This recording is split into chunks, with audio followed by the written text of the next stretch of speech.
क्या आपने एक चीज नोटिस करी है? जस्टिस लीग के ज्यादातर मेंबर्स को दो दुनियाओं में से एक दुनिया चूज करनी होती है। In man of steel Zod Superman को ऑफर देता है कि हमारी क्रिप्टोन को रिस्टोर करने में मदद करो अर्थ पे, लेकिन it causes the death of humans. Superman choose करता है अर्थ और ह्यूमंस को ओवर क्रिप्टोन और क्रिप्टोनियंस, और वो जॉर्ड की मदद नहीं करता। इन वंडर वुमन पार्ट 1, जब वंडर वुमन अपनी मदर से रिक्वेस्ट करती है कि मुझे मर्दों की दुनिया में जाने दो क्योंकि वहां पे वॉर चल रही है, और उसकी मदर हिप्पोलिटा उसे मना कर देती है क्योंकि अगर वो थेमेस्केरा से गई तो वो कभी वापस नहीं आ पाएगी, लेकिन वंडर वुमन फिर भी चली जाती है वर्ल्ड वॉर 1 में और वहां जाके वॉर में पार्टिसिपेट भी करती है। और यहाँ पे वंडर वुमन को भी सुपरमैन की तरह चूज करना होता है बिटवीन टू वर्ल्ड्स, और वंडर वुमन चूज करती है मेंस वर्ल्ड और वो थेमेस्केरा को छोड़ देती है। Same thing happened to flash. जब फ्लैश को पता लगता है कि वो टाइम में पीछे जाकर के अपनी मदर को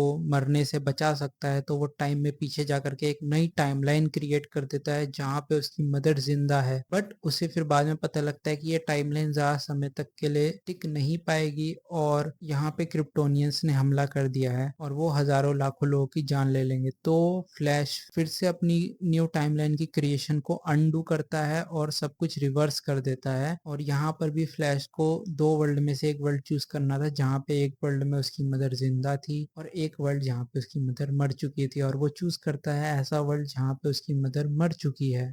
आर्थर अपने भाई किंग ऑर्म को चैलेंज करता है किंग की पोजीशन के लिए क्योंकि उसका भाई सरफेस वर्ल्ड पे हमला करने वाला था, लेकिन आर्थर ऑफ कोर्स ये होने नहीं देना चाहता और उसे चूज करना होता है बीइंग अ नॉर्मल पर्सन और अ किंग, और वो चूज करता है किंग बनना और वो अपने भाई को बैटल में हरा देता है और एटलांटा का किंग बन जाता है। और यहाँ पे भी उसे चूज करना होता है बिटवीन सरफेस वर्ल्ड और ओशन, और वो चूज करता है ओशन को। Same happen to cyborg. Cyborg जब मदर बॉक्सेस को अलग कर रहा होता है तो मदर बॉक्सेस उसे एक इल्यूजन दिखाते हैं कि उसकी मदर और उसके फादर दोनों जिंदा और वो एक हैप्पी लाइफ जी रहे हैं, और वो ऑफर देते हैं कि तुम इस इल्यूजन में जी सकते हो with his parents. But cyborg choose करता है real world over a fake imaginary world जहाँ पे उसके पेरेंट्स जिंदा हैं। और यही सब चीजें जस्टिस लीग के कई मेंबर्स में कॉमन है एक्सेप्ट बैटमैन और peak detailing by Jack Snyder.